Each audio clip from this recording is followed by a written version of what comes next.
Good evening, everybody, and welcome to the Toon Review for this evening's show. Thank you very much for tuning in. Now, obviously, this was going to be a match preview for the Wimbledon game, but as we've seen, that has now been postponed for tomorrow due to Plough Lane basically falling in. There's a few little sinkholes appeared due to the bad weather down there in London, so the match has been postponed, but it has now been arranged and rearranged again. It is going to be at St. James's Park a week tomorrow. So the 1st of October, Newcastle will play Wimbledon in the Carabao Cup at St. James's Park. Obviously, Wimbledon, they do have 2 home games coming up. One was supposed to be next Tuesday, but obviously that isn't going to happen now as their ground isn't fit for purpose. So it's basically caved in at the corner flag. So there will be no football tomorrow, but Sam will be back tomorrow with the War Lasses show at 7 o'clock, and herself and Aaron will be looking back at the fantastic win for the women yesterday, 2-0 over Sheffield United. So they will have a full show for you tomorrow night as well, and then we will start the build-up to the Manchester City game at the weekend.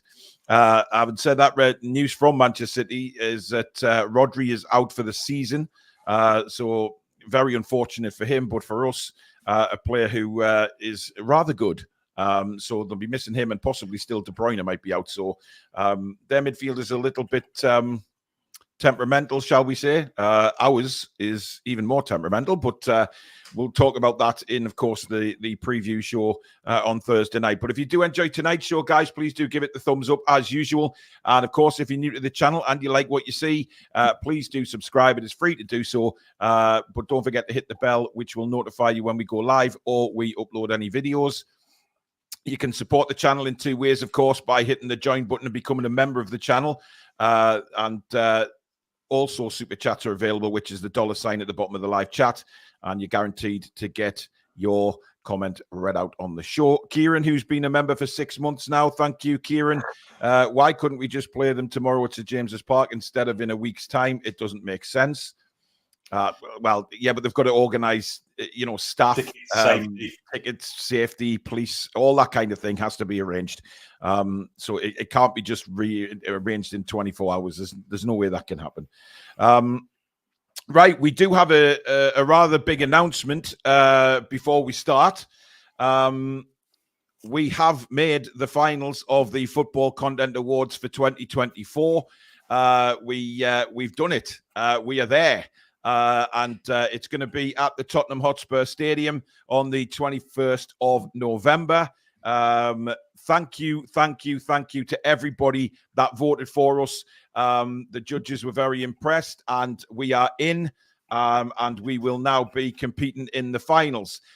So it's back over to you guys again, I'm afraid. We will be banging on about this until the voting closes. The link to vote for the Toon Review is pinned at the top of our description tonight. All you need to do is click on it. It takes you straight to the voting page. You need to scroll down to Best Podcast and then click Premier League, and there will be a drop-down box, and you'll see the Toon Review. So just scroll to Best Podcast, click Premier League, and the drop-down box. Obviously, the Toon Review are in there. Please go and vote. It is very important. 50% of the voting is the viewers and 50% is the judges. So we need you guys to vote for us and give us a chance. This is who we're against this year. All Villa, no filler, Always Wolves, Arsenal Vision Podcast, Blue Monday, Court Offside, Football Park, Forest Focus, Fulhamish, HLTCO, the Last Word on Spurs, the Blue Room, the Fixing Football Podcast, the Price of Football, and When Football Began Again. Now, just to reiterate, this isn't just YouTube channels. It is obviously the Football Content Awards. And as we do YouTube as well as Spotify, Apple iTunes, or whatever it is, we're across the board. So basically, we are in that group this year. Adam Pearson's made it. Magpie Channel's there as well. Trying to think who else is there. Geordie Josh has made it, which is absolutely fantastic. And the Geordie Journos. They are, I believe, the 5 that have made it from Newcastle United side. So we are absolutely honoured to be in that group. And best of luck to all the Newcastle. We're not against any Newcastle competitors in our group, so we wish the very best to everybody that's there. And like I say, with your help, we can get there. We can win something this term. I'm confident. So this is what is on the website regarding the Toon Review. It says the Toon Review offers detailed analysis and live match commentary on Newcastle United. Known for its balanced content and strong community engagement, it provides fans with insightful and entertaining coverage, making it a favourite among Newcastle supporters. So absolutely fantastic. Detailed analysis, Paul. Where does that come from? Well, I mean, all four of us, Alex. All right. We chat about the analysis. So if you can, guys, give us a vote. So important. Don't for a couple of weeks, I think, the voting. So we just need you to vote, and we'll see what happens on the 21st of November down at the Tottenham Hotspur Stadium. Marky's been a member for 3 months. Thank you, Mark. Says, congratulations, guys. Well done. DK35 with a super chat. Howe has gone 5 at the back against City before. He will do it again. Maybe 5-2-3, Tonali and Bruno in the middle. Now, the reason we're doing this show tonight is I was watching the Geordie Journal's video after the Fulham game. And Liam Kennedy mentioned it. He was very honest in his appraisal of Newcastle United this season. All three of them were, actually. It was a really good video. And they all said what we've been saying, and what a lot of people have been saying is that we've scraped through results, and but we haven't played well, and everything just caught up with us on Saturday. But then Liam started to talk about Eddie Howe and his formation, and how he seems to just be totally against trying to change anything, even when things aren't going right. And his exact words were, is he married to the 4-3-3? Because he can't seem to pull himself away from it. Now, yes, he's gone 5 at the back on a couple of occasions, but then when we've been going forward, it's mainly been a 4-3-3 since he's taken over the club. So what we're doing tonight is we'll get the graphic up shortly, and we'll maybe work out what players can play where, and can we play a different formation? Because I genuinely believe we can. I think we've got plenty of players at the football club in order to change the formation around. So, I mean, Billy, we bang on about it in commentary a lot about, trying to maybe change it up. And he tinkered with it a little bit at Fulham at half time. And then for 15 minutes, Fulham didn't know what had hit them. They were all over the place, because the feeling is that a lot of teams have worked this formation out. The problem is with the 4-3-3 is there's a massive gap between the midfield and the defence. And that's where players like Smith Rowe, Gibbs White, that type of player operate in that space and cause us all sorts of problems. And we've been found out through that, really. We don't have a 6 at the club. Despite Eddie thinking we have 3, we don't have any. So to play that 4-3-3 without a midfielder that's got the discipline to sit, it doesn't work. We've kind of played 4-3-3 99.9% of the time during Eddie Howe's reign. People have got used to it. We've become a little bit stale with it. We haven't improved. We've lost the intensity of the press. So, we need to be a bit more fluid in our formations. No doubt about that. And maybe that's, are the players, I mean, this was mentioned as well, are the players just a bit bewildered by constantly going at 4-3-3 when the players themselves know that it's not working, or teams are finding us out? And I know he changed it at halftime at Fulham. I know he put a number 10 in, but he didn't start the game like that. And, that's what Liam Kennedy mentioned about, why was the homework not done on Smith Rowe? It was obvious that Smith Rowe is the kind of player that is going to, play where he did on Saturday and do what he did on Saturday. We didn't have any plan for that. He ran that first half for Fulham. He really did. But the funny thing is, now that Rodri's out for Manchester City, Alex, the rumours have started that they're going to go for Bruno in January. But Bruno's not necessarily a number 6, is he? And that happened on Saturday. Well, Rodri doesn't play as a lone 6 for City either. That they play. Most teams will play a double pivot. Playing the demands of a lone 6 in modern football are astronomically high.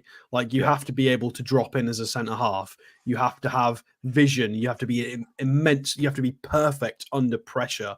You have to be able to have 2, 3, 4 people around you and play out of the situation, not lose the ball, and find a reasonable pass forward and out of trouble. And then you have to have vision for the long ball, and you have to join the attack. And it is ridiculous. You've got £100 million players like Declan Rice that are moved into a double pivot because they can't play lone six. Declan Rice with Southgate trying to use him as a lone six, not this tournament before. He couldn't receive it off the centre halves. He didn't know how to do it properly at that level. Well, it's not that he doesn't know how to do it. Of course he knows how to do it, but execution is another thing at this level we're trying to play at. And you know, name me somebody who's a fantastic six in the Premier League right now who can sit there on their own and do that. I can't count 5 on my hand, barely 3. Rodri doesn't do it. Most of them play in a double pivot now. So is that not up to the manager to try and change that though, Alex? It doesn't mean that it doesn't work. It doesn't mean that it doesn't work. It is up to the manager, yes. And it hasn't worked for us this season. It hasn't. It's not down to just Bruno though. No, not at all.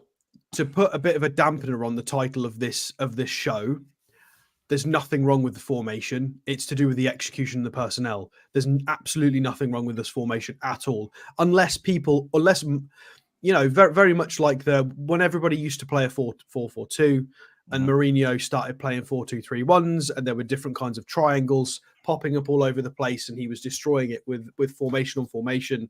Because 4-4-2 is very much a 4-4-2. A lot of the time, in and out of possession, a lot of them play that way. The forwards, the wingers will just move forward, and it becomes a 4-2-4.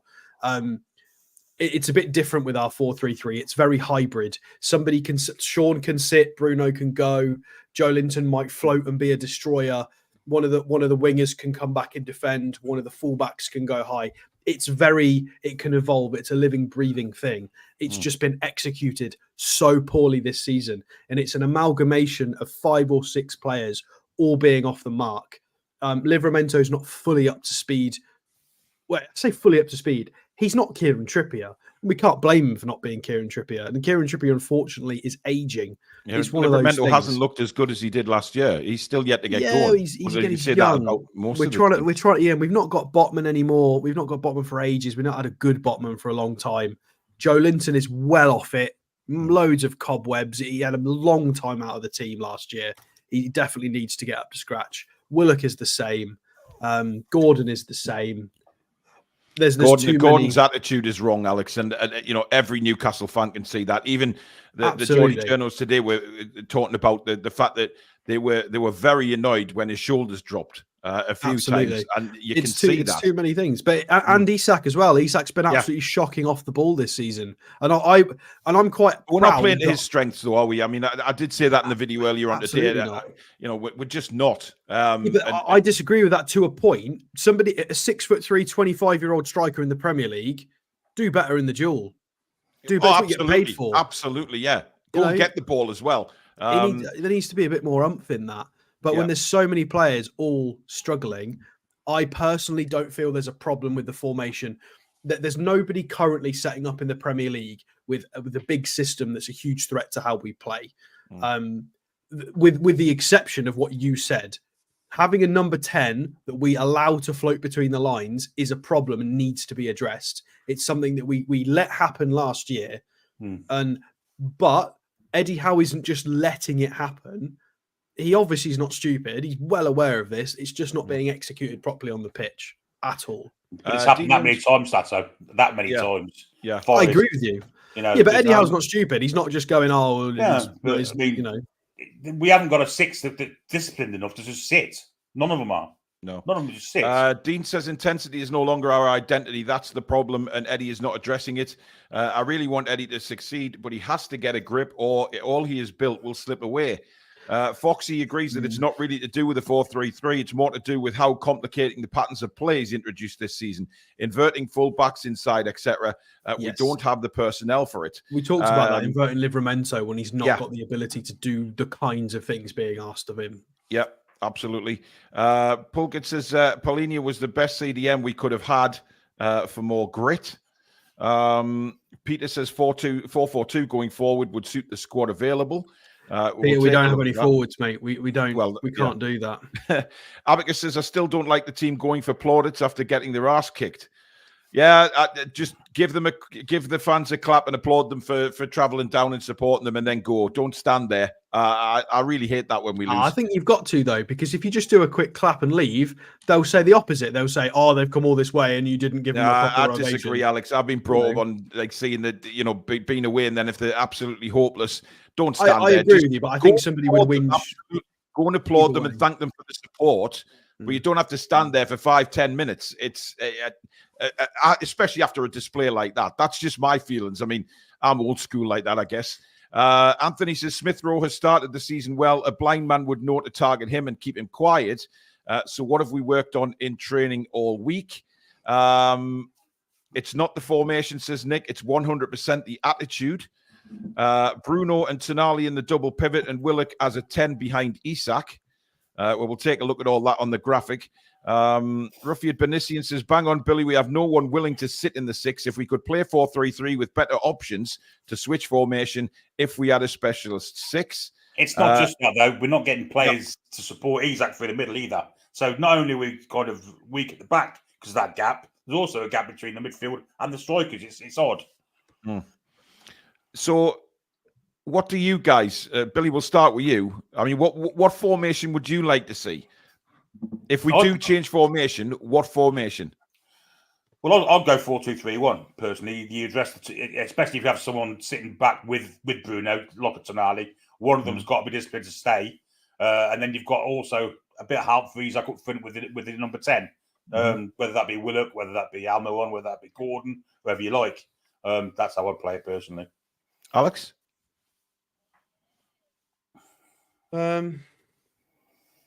I mean, working under the assumption that we're not going to get Joe Linton fight. Like, I think Joe Linton is a big problem here.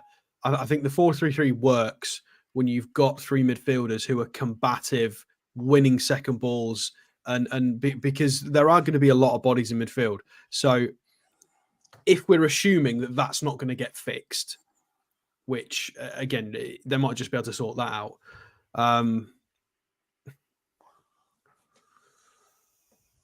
I don't know. I'll have to have a look with a graphic for that. I mean, there's 4-2-3-1s, 4-4-2s. There's a few options. It depends. I think it massively depends on the team you're playing against. It depends what you've got time to practice and train. It depends on your philosophy as a manager and the style of play you want to implement, and how it does try to be very intricate with build up. So he's not going to lump it. It's the midfield for me that's been that I've been most disappointed about this season, because we were all raving about Tonali coming back and saying, oh, how great is it going to be? But Tonali's been sat on the bench for a couple of games, and we are, Billy, very, very. It seems very weak. Teams are cutting through us very, very easily through the middle. Yeah, it's because there's no discipline with the 3 midfielders. No one's sitting. No one's in that space. And I don't think there's a lot of communication either. I mean, the centre-half should be telling the midfielders in front of them where to be, give them a bit of communication. Seems to be a lot of that not happening to me. So there's more than one reason for it, but also the fact we don't have a specialist 6. Yeah. Lawrence says, sorry, but 4-3-3 is outdated when you have every team playing 5 in the middle. We're overrun. The players are fed up chasing shadows. How got this system from Atletico? Stop defending how? I mean, you're wrong, but okay. So hang on a minute. Okay, so the European Championships winners, Spain, play a 4-3-3 with Rodri in the middle, mostly. Sometimes they'll play with 2 in the middle. Champions League winners, Real Madrid, play with a 4-3-3. We could go on. Like, it's nothing wrong with the system. There's nothing fundamentally wrong with a 4-3-3. It depends on the personnel available and how they're executing that on the pitch. There's not an abundance. Personnel is available, so it must be. But they're not playing. They're not executing properly. Yeah, it's going wrong. Like, it's not like there's an abundance of formations in the Premier League that specifically counter 4-3-3s right now. Like, yeah. So does that mean that basically this is down to more so the players by not following through with what they've been training during the week? And it's not that when we talk about 4-3-3, this is very fluid. It's not like playing FIFA. When we have the opportunity to get back into a defensive shape, we typically drop back into a 4-5-1. Yeah, we do. There's been a couple of occasions this season where we've gone 5 at the back, 5-4-1, but it's mostly a 4-5-1. However, when we're getting caught out is in defensive transitions, when you've got players, we've had all of the midfielders commit themselves forward, very much like when the Sean Longstaff through ball didn't happen and we got countered when whoever it was Wolves. It was Wolves.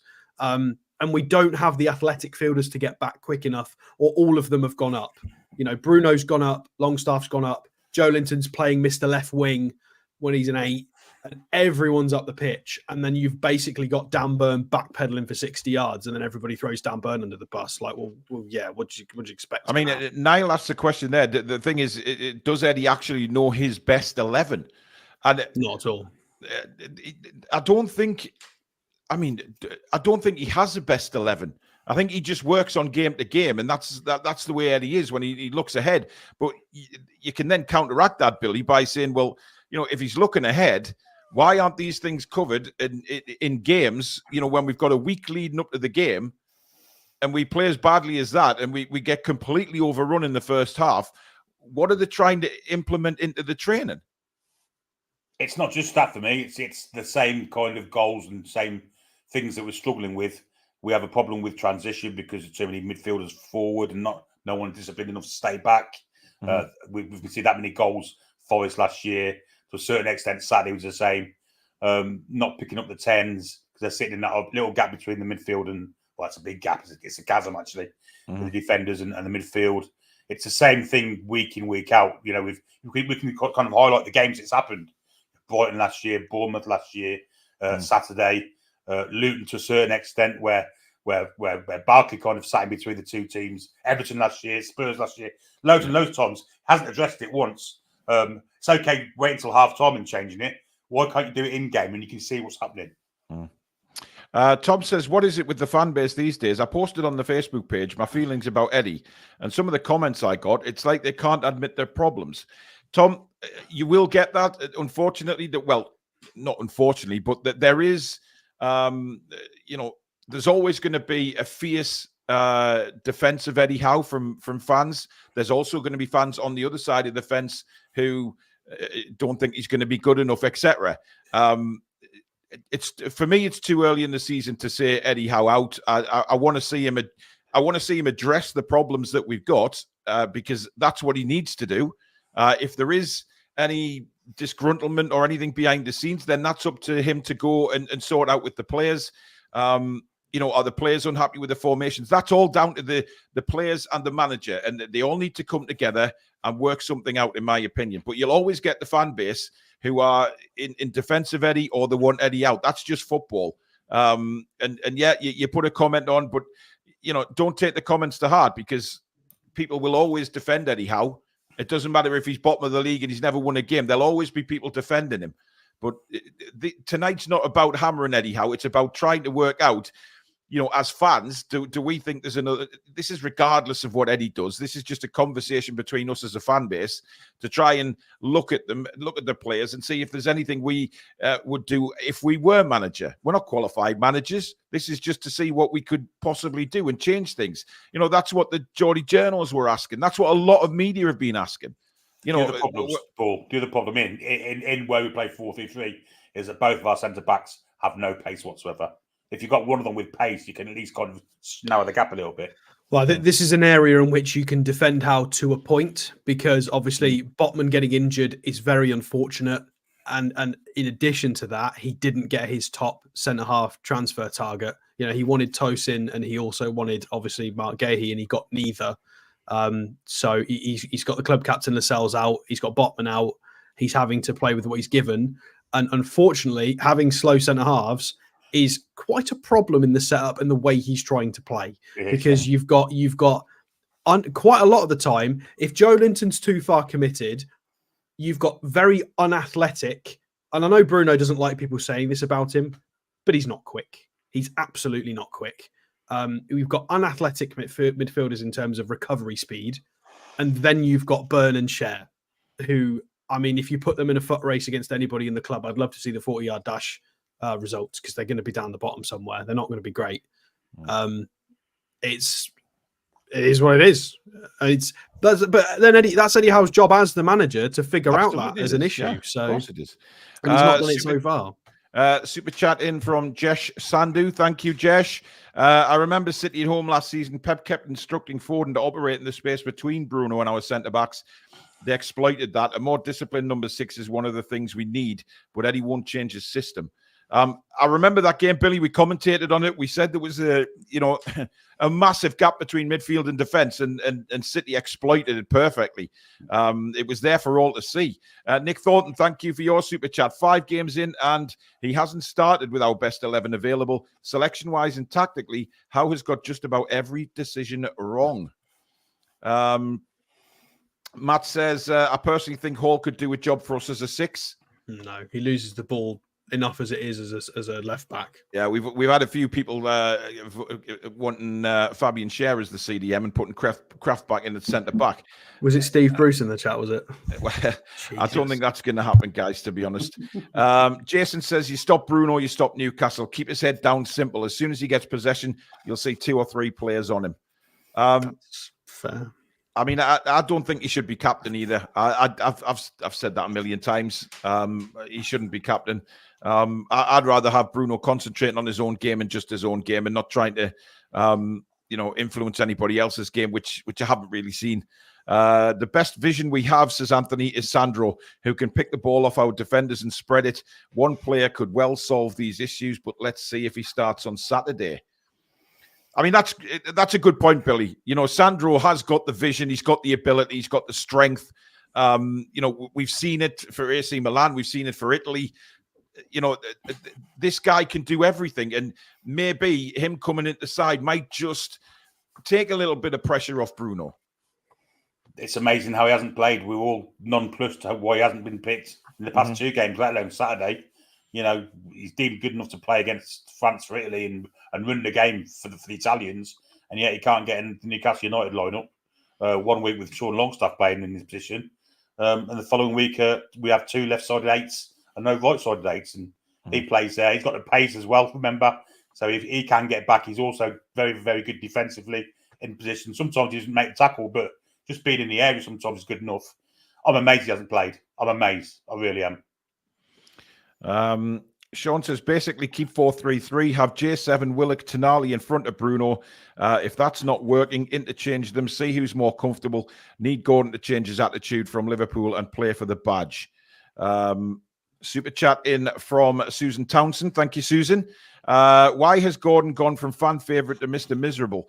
Doesn't kiss the badge to show loyalty. He's the sulky kid in January 2023.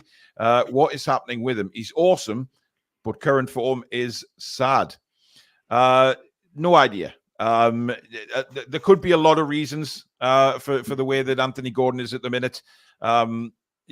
People are saying what happened with England. Has his head been turned by Liverpool? Is he upset with the club for offering him out in the first place for PSR issues? There's a lot going on. But Anthony, for me, needs to get his head down now and just get on with his football. Because if he does want to move, then fine. But you can't go anywhere right now. And it's not showing a great attitude if you're just sulking on the pitch all the time. He's got the talent. He's a brilliant, brilliant footballer. And hopefully, this is the kind of thing, though, that needs addressing behind the scenes, Alex, isn't it? If there is a problem with Anthony Gordon, then Eddie Howe needs to sort that problem. Yeah, I mean, I think people are reading too much into the Gordon situation. I think he's very hard on himself anyway. He does a lot of, he talks about all of his visualization pre-match about what he wants to try and see and achieve during the game, and crosses and shots and moments. And, he's obviously very frustrated at that. Yeah, his attitude has been fine, a little bit off. It's hard to dispute that. But I think it's being blown out of proportion somewhat. He's not the reason, or even a reason, in my opinion. No, I don't think it's been blown out of proportion before Saturday, Alex. We just said that he wasn't on form, but his body language and the way his shoulders were dropping and just giving up chasing footballs, that's not really Anthony Gordon, is it? That's not what we've seen from him. This tenacious player who loves to get in the action and things like that. Saturday rang alarm bells for me because of his body language. I'm not saying that, he may well turn up against City and bag a couple of goals and look brilliant again.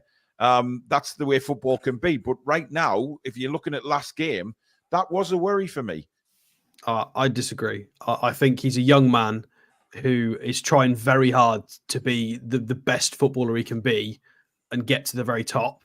And he's struggling a little bit. There's been a lot of changes at the club, a lot of transfer speculation. And yes, that is showing in his attitude on the pitch, but he's a young man and that can happen. He just needs the right guidance, the right leaders around him, the right advice. And I think his head is screwed on fairly well. I'm not bothered by that. I don't think, and I do think it was blown out of proportion several weeks ago when he started giving up on lost causes. Yes, it's an issue, but it's something he's not giving up on lost causes now, and Alex. He's giving up on causes. There's plenty of time on Saturday he could have challenged for the ball and he just gave up. Yeah, okay, yeah, but there's a lot of our players in the squad that do the same. Willock has pulled out of headers for the last 2.5 years, and nobody. Jump for them. I've never seen any journalist write an article about the fact that Joe Willock cannot head a ball. Not seen one. So I think it's purely because he's quite visibly displayed frustration in the last few games. It's being highlighted a bit more. Isak can't win a duel to save his life. Willock I don't think he's ever won a header in his career. Right, I'm exaggerating there. Of course, he probably has, but there are different things that happen to players that don't get. Fabian Schär, his attitude stunk the house out on Saturday. It can do. He either drags us forward as a leader or he's terrible. It's the same as Joe Linton. Joe Linton either grabs the game by the scruff of the neck or he's terrible. It's one or the other. But with Gordon, again, he's not a major issue with us conceding goals. I mean, if you go back and look at every goal conceded this year, I'm sure there's possibly one in there where he could have helped with tracking or something. But on the whole, he's scored. He's been okay. Anthony Gordon is not the main concern of all of this at the moment. It's the fullbacks working. It's the space in front of the back four. It's the speed of the two centre halves. It's the midfield not tracking back it properly in defensive transitions and being fast enough. It's sloppy goalkeeping. All of those are the main issues. They're much higher on my list of concerns than Anthony Gordon pulled a bit of a strop. I think that will get sorted. I don't think that's a problem at all. The Anthony Gordon issue to me, I mean, we obviously none of us know what it is. But the fact of the matter is he's just gone to the England side, it's a left-sided winger. And now he's been asked to play on the right side with the right foot going outside the full-back, getting crosses in for a player in the middle that won't head the ball or can't head the ball or can't win a physical challenge in the air. So I think he kind of feels he's a bit isolated out in the right wing. Maybe.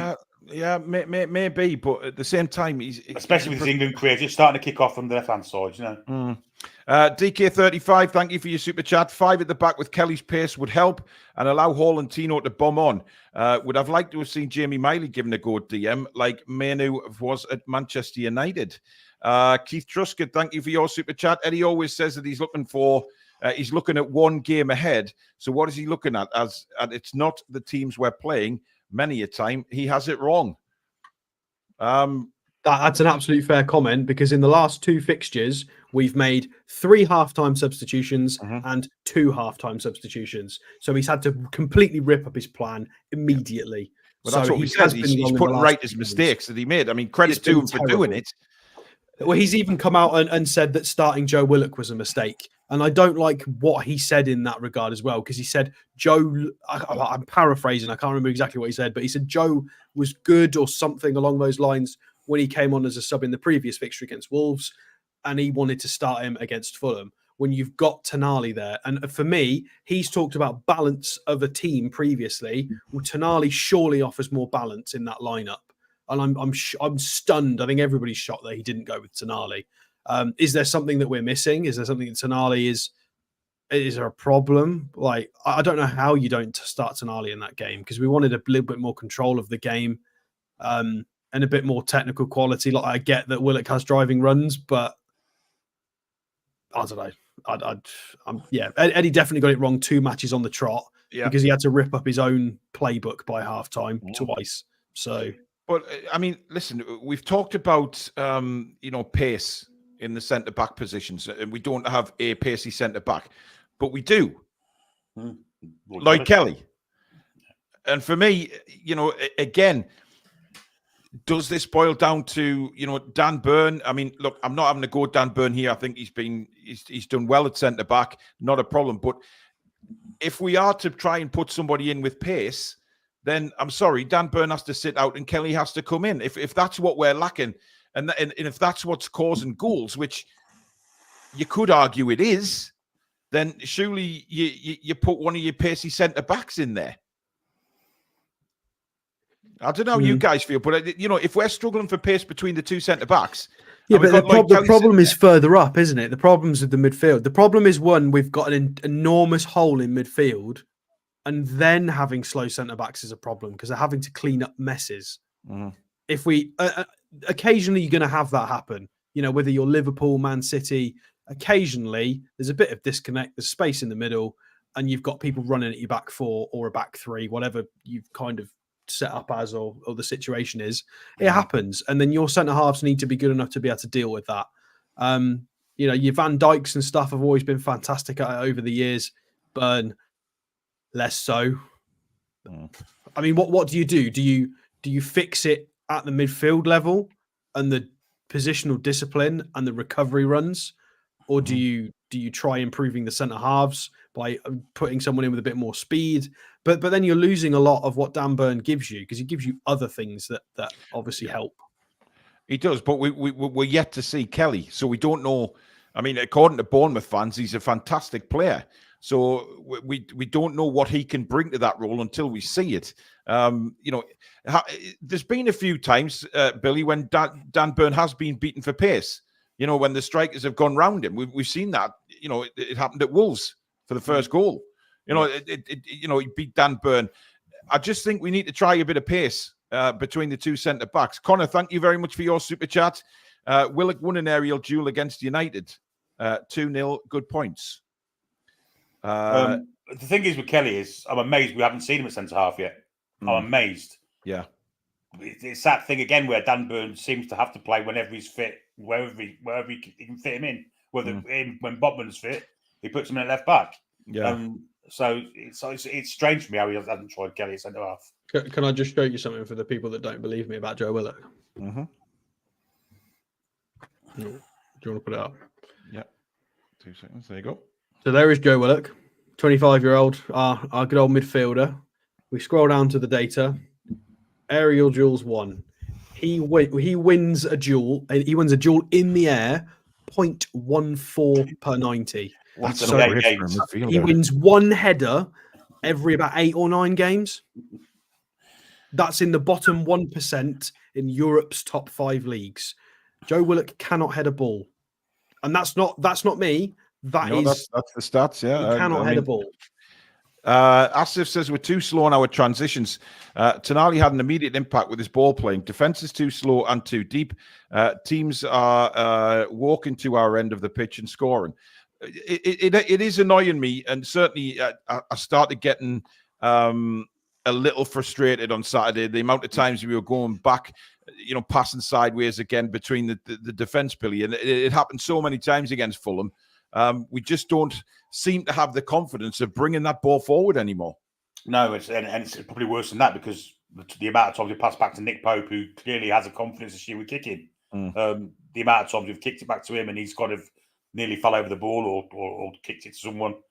Yeah, it's concerning that we do that, trying to find the right person to bring it out when we all know it should be Fabian Schär because he's the only one that can do it. Right, well, let's have a look at the graphic then. Let's have a look at seeing what sort of formations, because some people have mentioned 4-4-2. Billy, you mentioned 4-2-3-1. I've seen somebody say 4-2-3-1. What we can do. So let's have a look. I'm just going to show you one more thing as well. Here's Alexander Isak, guys. So Isak wins something in the air every 2 games. It's not good enough. It just isn't good enough. And the fact that he's not jumping for headers, that explains a lot. It's not he does jump for them. He just doesn't win them. Yeah, sometimes he doesn't, Alex, if you watch him closely. But the one above that, go back to the Isak thing, Stato. Go back to his profile thing. That way, the progressive passes received and touched in the attacking penalty area, they've got to massively improve for me. Yeah, progressive pass. Well, I mean, that just shows they're not finding the striker. He's 100%. The guy that should be receiving the most progressive passes, probably 100%. In the team. And he's getting 5. He's receiving 5 passes per. I mean, what's the definition of this officially? Completed passes that move the ball towards the opponent's goal line at least 10 yards from its furthest point in the last 6 passes, or any completed pass into the penalty area. So excludes part. Okay, this is fair. So excludes passes from the defending 40% of the pitch. So this is maybe doing him a little bit dirty, because if we're pinging a ball in via Fabian Schär or Bruno from quite deep, that is not included in this metric. So you've got to take that into account, that this is to do with that final killer ball as ball progression, not necessarily a centre half pinging it to you. So there's context. You've got to take the stats with a pinch of salt and understand what they mean. Yeah. Well, according to Philip, formations mean Jack Shide. Well, don't become a football manager, Philip. Just to play one goal. Well, play 10 goalkeepers. So if we played 10 forwards and one goalkeeper, that wouldn't have an impact on the game. I'll tell you what he'd like. Have a read of that. That's it's green screened. Inverting the Pyramid. That's a very good book that talks about the history of formations, and they used to play some ridiculous formations. And yeah. Right. Let's have a look. So this is the current formation. We need to change it around a bit. Who started? Mark Mullins has just sent a super chat in. Thank you, Mark. Defense starts from the front to the back. So if our forwards and wingers and midfielders are pulling their weight or pressing like they should be, then that puts our defensive line under huge pressure. Where's he? There is. I mean, that's not wrong to a point. Yeah. Yeah, that's how we lined up against Fulham. Yeah, that was the starting lineup against Fulham. So, forgetting who's not on that pitch right now, what formation could we change that to throw a spanner at the opposition and think, right, we can do something? So you just want to have a look at a few different shapes, right? Yeah. What do you want to start with? Just for that starting 11 for now. So, I mean, let's have a look at the 4-2-3-1. 4-3-2-1. Billy 4-2-3-1. Yeah, Bruno. 4-2-3-1. Have a look at that one, Alex. I'd never play them as a double pivot. It's got to be Tonali alongside. Of course it has, but we're choosing the players that's there. We're looking at 10, obviously. Yeah. But obviously, you play Bruno further over from where Joe Linton is. Joe Linton further where Bruno is. Swap them around. Okay, nobody judge me in the chat. I would never play this personally, but yeah. No, well, tell you what. Take Joe Linton out and put Tonali in. Yeah, put Tonali in. Yeah. I mean, where is he? There he is. Now, are we still, even with that there, are we still easy to carve through the middle? It depends if the two that are sitting there, the double pivot, at least one of them is disciplined to sit. That's what it boils down to, isn't it? It's the discipline of the player who's... At least Tonali's quick enough to recover. That's one point, but... I mean, again, how does this transition? Of course, I'm not entirely sure Willock would be competent enough as a 10. No, he's technical, but we're not suggesting that Willock has to be the 10 in this scenario. We're just playing with the idea. But out of possession, does this drop? Does it drop into kind of this out of possession potentially? Similar to what it is now, really, isn't it? Well, yeah, that's why I'm doing it. It kind of goes in line with what. So it's a 4-2-3-1, very too similar to a 4-3-3. It makes no difference. Well, in defensive transitions, yeah. Whereas when we're building up and we've got this kind of going on, what tends to happen is you'll have Isak in the box, you'll have Barnes, you'll typically have the left-sided 8 will try and be an overload. You'll have a nice little triangle here, but then everybody will, a lot of the time they'll join too much, and it might look a bit like that potentially. And then we've got, and probably Bruno further forward than that as well. Yeah, we've got kind of this going on, or maybe Kelly's come back and it's a bit more of a back three. But what will happen is Bruno will suddenly go to the edge of the box because that's normally Longstaff, and then all of a sudden we'll get countered, and you'll have opposition players suddenly breaking. And you've got maybe 3 if we're putting up against there, and then you've got somebody basically backpedaling Burn or backpedaling Kelly, and you've got Bruno busting a gut slow anyway to try and get back. Well, Burn can't run fast moving forward, so if he's going backwards, we're screwed. And certainly when you're playing opposition like in Manchester City or in Liverpool, the way they can counter teams is frightening. I mean, what about? Some people in the chat mentioned going 5 at the back on Saturday against City. Well, I mean, Foxy's saying he wouldn't play either Bruno or Tonali in a double pivot. Well, who would we play in a double pivot then? What do we want to play? Sean and somebody like, yeah, a back five. I mean, a back five is an interesting one. I know a lot of people are going to absolutely hate this, but I mean, we've got to play with the idea of it at least. Peter, just while Alex is sorting that out, Peter McCarthy, thank you for your super chat. The cameras panned on the director's box. Mitchell and Cole look very worried. Do you think if we get battered off City, the board will pull the trigger? No, but I do think that I'm starting to go along the lines of maybe that Eddie isn't their man, and they'll. But that's for future discussion. That I think we all know that that's possibly the case. But I mean, Billy, how does that look to you? Because that's asking Barnes and Gordon to be wing backs. Are they capable of that? Well, no, Trippier and Hall will be the sorry, Trippier and Hall. What am I talking about? Yeah. Possibly works better with Livramento on the right, to be honest, with his pace. Yeah. I mean, it is asking a lot of Harvey Barnes, but it's Man City, so this is a standard formation. And again, it's what we mentioned the other day in the preview to the Fulham game, is we need to be trying to progress into a dominant team who's comfortable on the ball and has the majority of possession against most teams. Mm-hmm. So this isn't something we can do all the time. We need to try and progress into a better shape. But if against Man City, it will limit the space.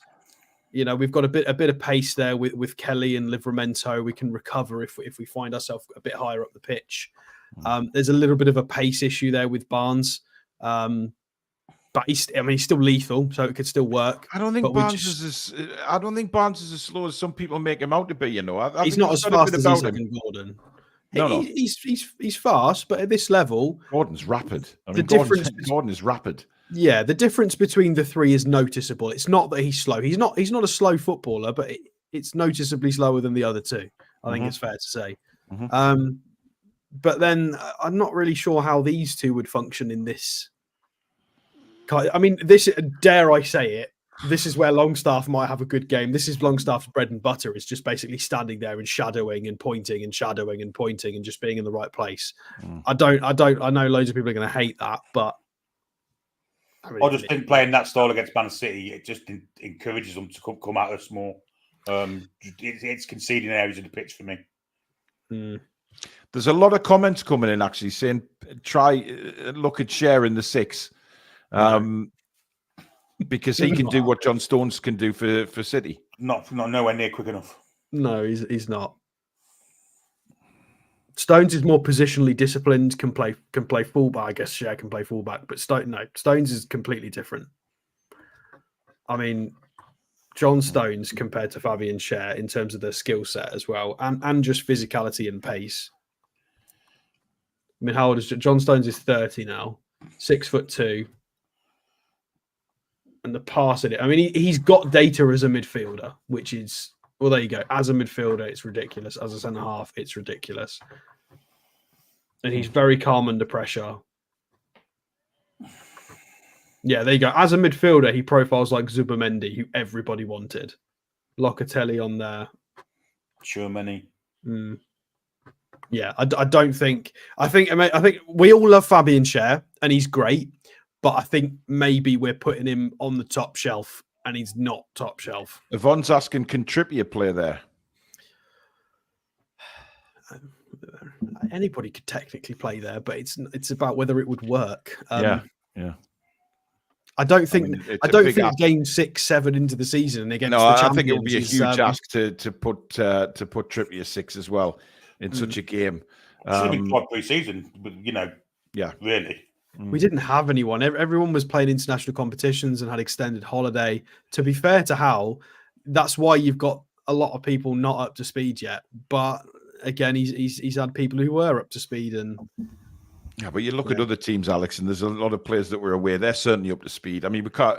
It's right. Shall we try something? Nick Thornton, thank you for your super chat. Against City, Eddie will revert to type. Longstaff will come back in. Kelly is left back. Trips on the right with Tonali and Willock benched. I will be astounded if Tonali doesn't play. I mean, you want your best player playing against, or one of our best players playing against the very best. And I mean, Billy, I can't say. Surely he can't. Well, you wouldn't put it past him. I've got to be honest. No. How do we play a 4-4-2 with this team? How does that even work? Like, where does Barnes go? Surely Joe Linton's got to do this role because it's what he used to do so well. Yeah, but we're saying he's got to do this role, Alex. Has he justified a starting place? No, he's been subbed the last 2 games because he's been crap. So, I mean, Willock maybe could do it. Willock could potentially do that, but again, we'd need a lot from him defensively. And after he's just publicly said that he shouldn't have started Willock, I don't think he's going to start Joe Willock next game. Because I've never seen. He's had another week's training, Alex. So a week's a long time. I mean, unless you play Barnes as a second striker and Gordon on the right. Problem is with the 4-4-2, he's going to put Jacob Murphy right mid. You know he is. Sweet Caroline. He will. Oh, unless he puts Livramento there, like. I mean, this is getting really tinfoil hatty now. Yeah. Somebody help in the chat. Give. Even I'm struggling to make sense of this. Like, I get that a 4-4-2 can potentially help, and it worked really nicely with the right personnel when we had Isak and Callum Wilson available. I don't know how this would. What are we going to have Isak with his one header every 2 games with a flick on to Gordon? Are we like? I really don't know how this is going to work. Ian Stevenson, says, so Bobby played Rob Lee as a sweeper and it worked a treat. Bruno would be ideal. No real pace required.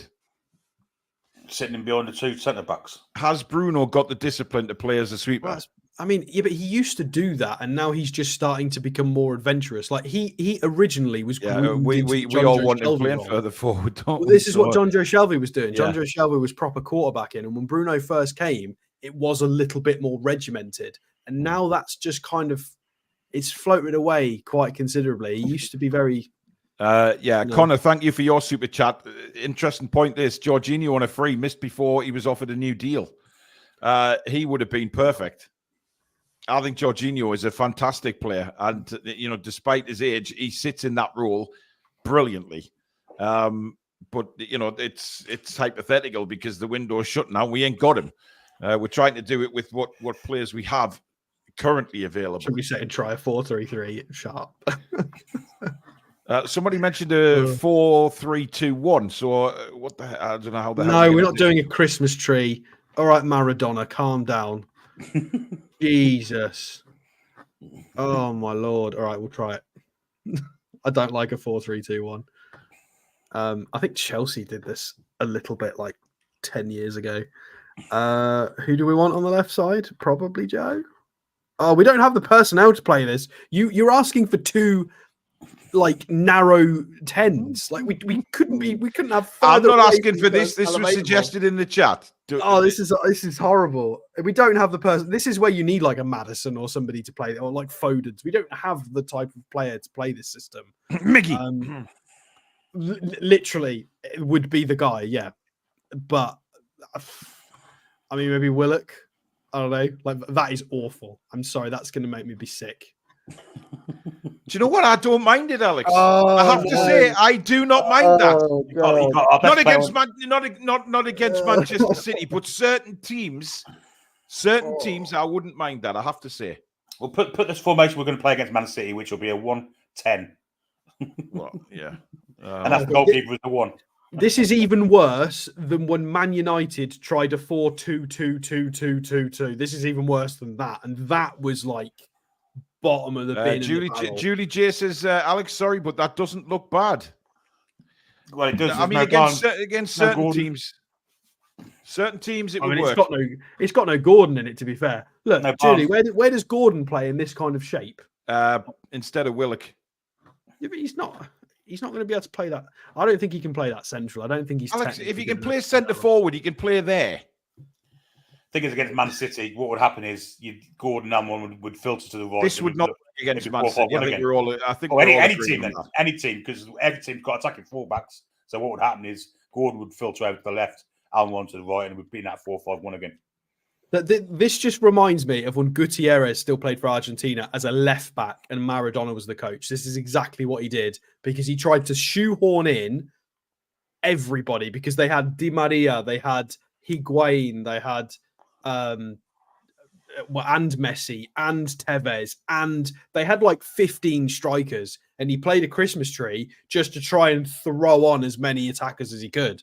Yeah. And it was ridiculous. It was funny, but yeah. Foxy says, let's go King Kev style, 3-1-4-2. Let's get at him. City score 3. Usually it's in James's Park anyway, so let's go and score 4. Mark Mullins sent in another super chat. Thank you, Mark.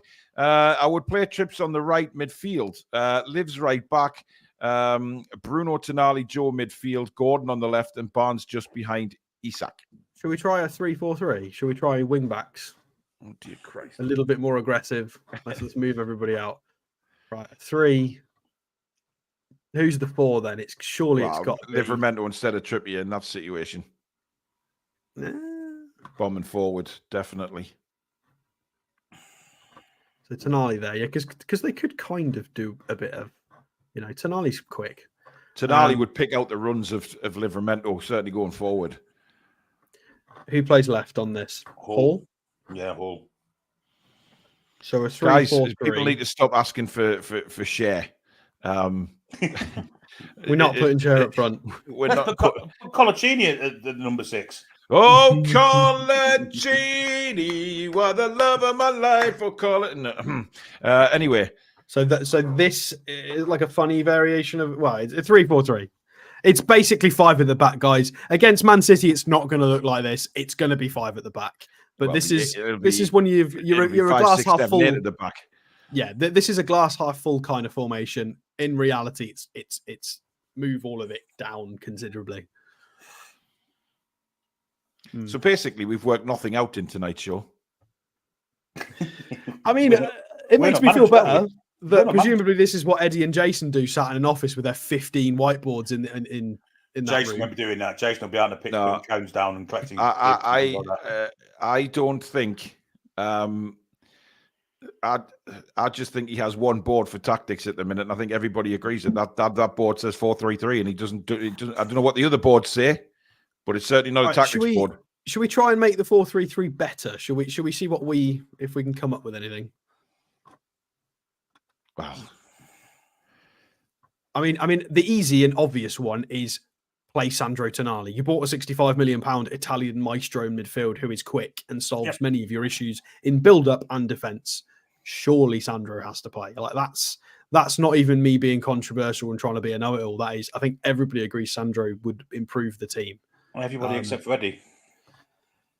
Surely there's a hidden reason then. It's got to be a reason for it. He went for Willock over him. I'll tell you why you have to be a frigging genius if you can work out a reason for him not playing. Maybe one of it with an Ashworth signing. Billy, stop the stirring that cauldron. Right, there's got to be a reason for it. At the moment, Barnes is undroppable because he's scoring and he's confident. He absolutely has to play in that role. Then by default, the right winger has to be Anthony Gordon, unless somebody's got a shout for Murphy or Miggy and a reason as to why. I mean, this formation would work with Wilson and not Isak. Yeah. Well, I agree, but we need Isak to just. But Wilson's not fit, so there's nothing we can do. People saying play Sandro as a 6. He didn't play there for Milan. He played there for Brescia. He didn't. I don't think he plays a lone 6 for Milan. If so, it wasn't very much. Yeah. So the issues. I think the main picks here is probably. I mean, there's an argument to be made. Kelly at centre half. All right, let's do that. I think that picks itself mostly. I think then the rest of the board is up for debate. Probably. I think those are the contention points. It should points. pick itself unless you're Eddie Howe. But I mean, for most of the fan base, I mean, feel free to disagree with me in the chat. But I think this is probably, when we're talking about first name on team sheets, I think this is what a lot of fans would prefer to see. And then the points that we're not sure about is, so let's put them on. Trippier versus Livramento are the two like maybes. Left-sided centre half is between Byrne and Kelly at this point. If I can find everybody, there's Kelly. Where did I put Dan? Dan, where have you gone? There you are. Keith Truscott, thank you for another super chat. Sandro has to be in the starting lineup. If not, then I will seriously lose confidence in Eddie. No excuses. He has to start. End of. Well, we'll go through that on Thursday in the preview. We'll talk about the team for Man City on Thursday. This is just looking at the current formation and sort of the players that are available to play there. Do you want to do some polls for positions in this team? Well, we're over time now, Alex. So we haven't really got time to put polls in. So I'm just thinking. I was thinking of polls to try and get people's choices on who starts in these contentious positions. Well, we might do that against on the preview on Thursday. We might put the polls out for each position and then see who because those are the viewers go with. I think it's only 4, right? It's right back, left-sided centre half, and left 8. Those are the 4 positions that I feel like you've got the most shout to argue, unless people want to start fighting for Sean's corner over Sandro. But I don't think you're going to win that one. Surely nobody thinks that Longstaff should be in for tonight. Surely. I'll be astounded, but we'll see on Thursday. We'll see when we do that. But there you go. Interesting conversation tonight. Trying to look at different formations. I think we've had a glimpse of the problems that maybe Eddie has when he's looking at different formations to put players where. I think we've had a good look at that tonight. Maybe that explains a lot. Don't know, but it's certainly been an interesting conversation. Don't forget to go and vote for us in the Football Content Awards, guys. The link to that is in the description. Just scroll to Best Podcast, click Premier League. You'll get a drop-down box. Click the Toon review. We need you guys. We need your votes more than ever now if we're to succeed at the Content Awards finals on the 21st of November. So please get voting. Thank you for getting us there in the first place. Thank you for all your super chats and memberships tonight. Mods, thank you. And of course, Billy and Alex, thank you to you. Thank you to everybody out there for putting your comments in the chat. It's been an interesting conversation tonight. But I think we're still as confused as what we were probably before the show started. We've got nowhere past, haven't we? Yeah. But I think Wilson returning might have made this a bit more interesting, but he doesn't look like he's particularly close to coming back. And then he takes ages to get up to speed. So yeah, absolutely. Yeah.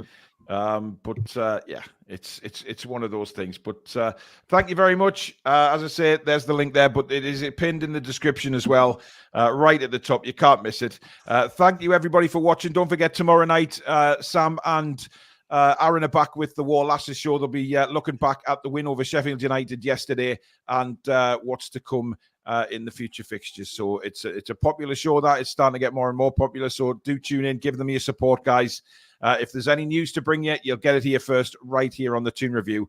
But thank you very much for watching and enjoy the rest of your Monday evening, folks. Good night. 433, 442. See you later. Toodaloo. Come back and check out some breeze.